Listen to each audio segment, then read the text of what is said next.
From Hollywood, it's time now for Johnny Dollar. Al Davis, Johnny. We're on our way. What? Yeah, we're in Grand Junction now. We ought to be in Clinton in 3 hours. Renting a couple of cars. I brought help. I can use it, Al. There's been a murder here. What? Last night, a building inspector named Richard Hobbs staggered into my room, tried to tell me something, but died before he could get it out. He'd been shot 3 times. Now, look, you be careful. Don't do anything until we get there. That's an order. Yes, sir.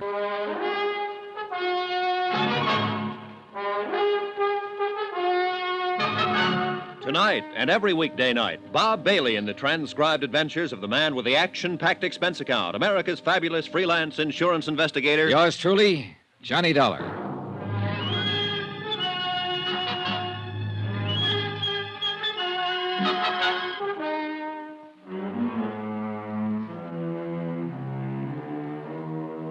Expense account submitted by Special Investigator Johnny Dollar to the United Adjustment Bureau, 418 West 61st Street, New York City. The following is an accounting of expenditures during my investigation of the Clinton matter. Expense account item 13, 60 cents breakfast. I had it sent up to my room. Right behind the bellhop appeared the tall figure of Sheriff Doherty. How about inviting me for a cup of coffee? Sure. Sit down. Help yourself, Sheriff. Thank you. You know, you're a mighty lucky man. In what way? I was almost holding you for murder, boy. That Hobb fella. Oh, that, yeah. You're looking into it, I suppose. Yep, we're looking into it. I hesitate to ask, but are you getting anywhere? We figure he was shot sometime last night. Found his car downstairs all smeared up. Might have driven in from someplace. Where? We don't know. Well, do you know he blew town when the school fire broke out? We talked to Mrs. Hobb. I talked to her myself. Yeah. Naturally, we want to find out everything we can about this matter. Now, Hobb came up here last night and died in this room of gunshots. Why do you suppose he came here? I never knew the man, Sheriff. I talked to someone who did know him once. She said he'd been a pretty decent man at one time. If you and Chief Hanley and Vickery didn't tell him to leave town when that fire broke out, he might have told me himself. His conscience might have hurt him about passing a building that never could have stood an inspection. Go on. He might have heard that I was in town investigating it. He might have gotten sick and tired of the cheap, rotten little schemes here in Clinton and come back to help me straighten it out. You don't think much of our town, do you? Not the way it is, Sheriff. And I don't think much of you. In that case, I'll just try to keep out of your way. Do that. You do the same, Dollar. Here.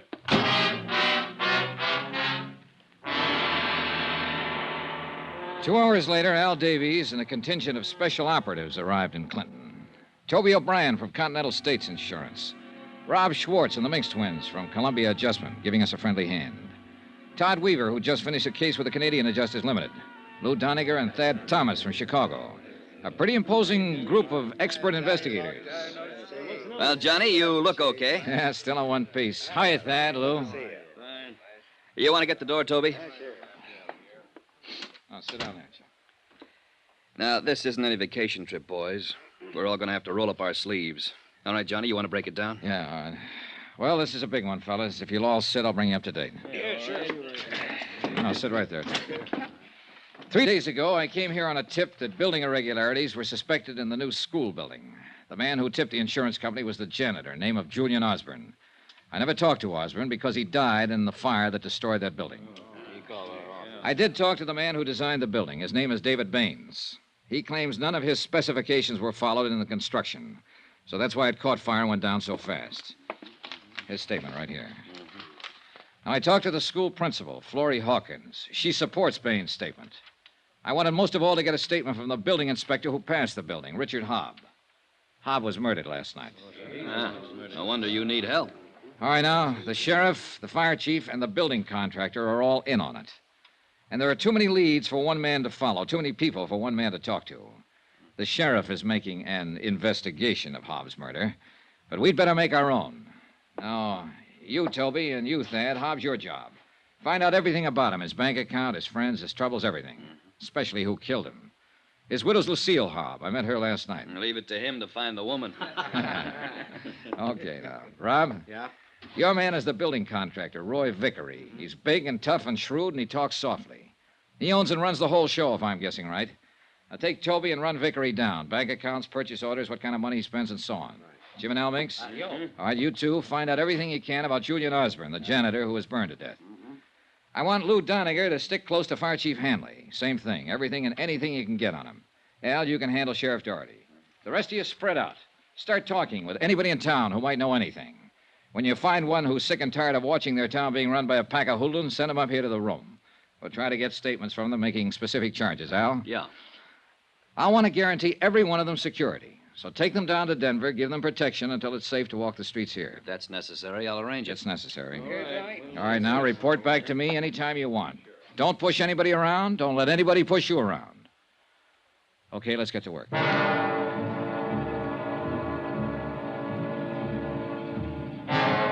8 strange men moving through Clinton, Colorado, asking questions were as conspicuous as I wanted them to be. I knew everybody in the little town would be hearing about them and watching them. And sooner or later, I hoped that would pay off. An hour went by before I got any action. Johnny Dollar. You the fellow with the insurance company? Yeah, that's right. Who's this? Never mind. You're taking a lot of chances around here. We're going to take lots more. Do you have anything to say? Yeah. My name's Earl Kennedy. I'd like to talk to you. Name the place. You go down and stand in front of your hotel. I'll drive by and pick you up. I went down and stood in front of the Northern Hotel. 5 minutes passed. 10 minutes. And then a car drove up. 2 men in the front seat, 3 in the back. One of them leaned out. Dollar? Yeah. Come on, get in.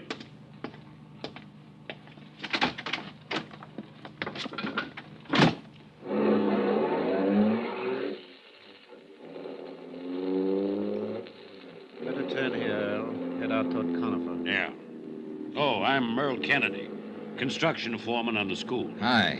I thought you were going to be alone. Man next to you is Frank Gibson. I'm the city editor of the Clinton Times. Those 3 boys in the back are Chuck Borden, Pete Geiger, and John Newton. They all worked for me on the construction. Hi.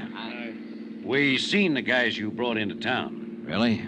Some pretty heavy boys. You know, the town's a little edgy with all that's happened. The fire, the janitor getting burned, murder of Dick Hobb. None of which were caused by any of my investigators. How long are they going to be in town? As long as they have to be. We're going to get to the bottom of all this. How many did you bring in? 8. I'll bring in 80 if I have to. Aren't you talking kind of big? This is a big job.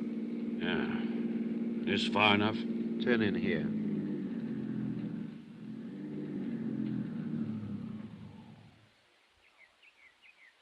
Now what? Just want to talk to you. Earl? Yeah. We're all willing to make statements, Dollar. I can charge Vickery with shortchanging the city on materials. These guys in the back seat will tell you the same thing. They came to me to ask my advice. I told them to talk to you, see what kind of man you were. I'll print anything that's the truth. Well, that'd help a lot, Mr. Ibsen. The paper's at your disposal, provided it's the truth. Fair enough. All of you be willing to testify? I am. Okay. Now, a couple of other things. First, about Richard Hobb. You tell him, Frank. Hobb had big ideas, and he played ball with Vickery and the rest of them. It also looks like he was murdered because he was going to try to make it right. Now, about Roy Vickery. He was born here in Clinton, brought up here. He's built about 1/3 of the structures in this town. Every one of them standing today. Every one except the school. Any angle on that? Your insurance, $200,000. Okay. Where can I get a copy of the actual purchase orders used in the building? From Vickery, but I don't think he'd let you have them, if he still got them. Well, he gave me specifications that look like forgeries. I want the real thing. I'll have to have the real thing. Well, let me look around. Now, when and where do we make the statements? Let's go over to my hotel room and do it right now. Better use the newspaper office. You're probably being watched by now, Mr. Dollar.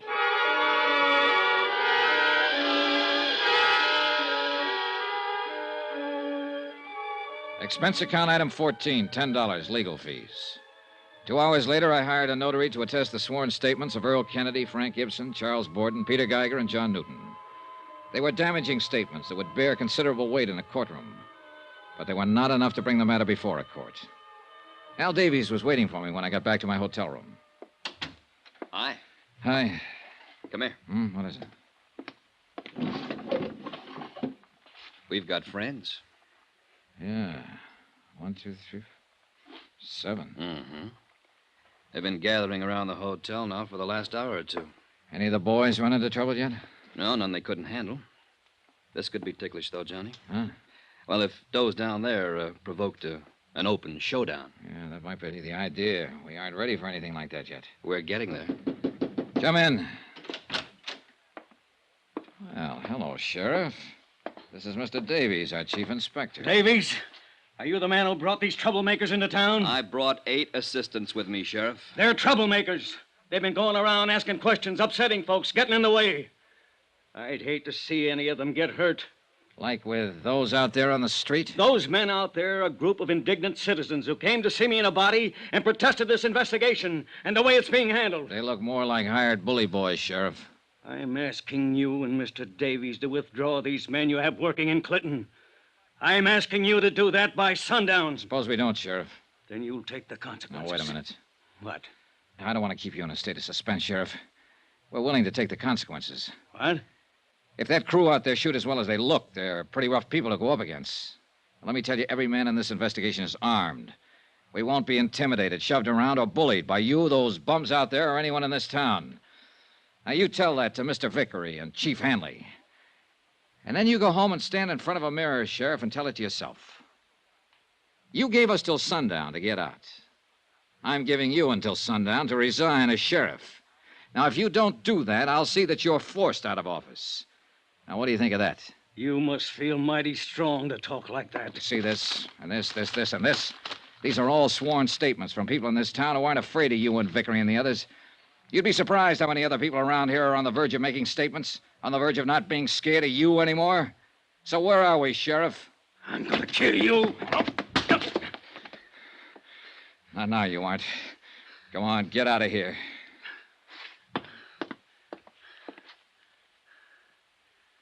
I'll kill you, Dollar.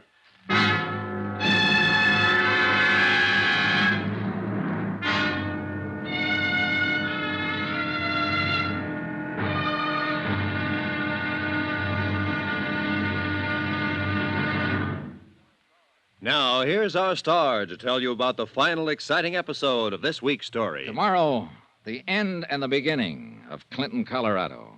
It all happens when the smoke clears. Join us, won't you? Yours truly, Johnny Dollar.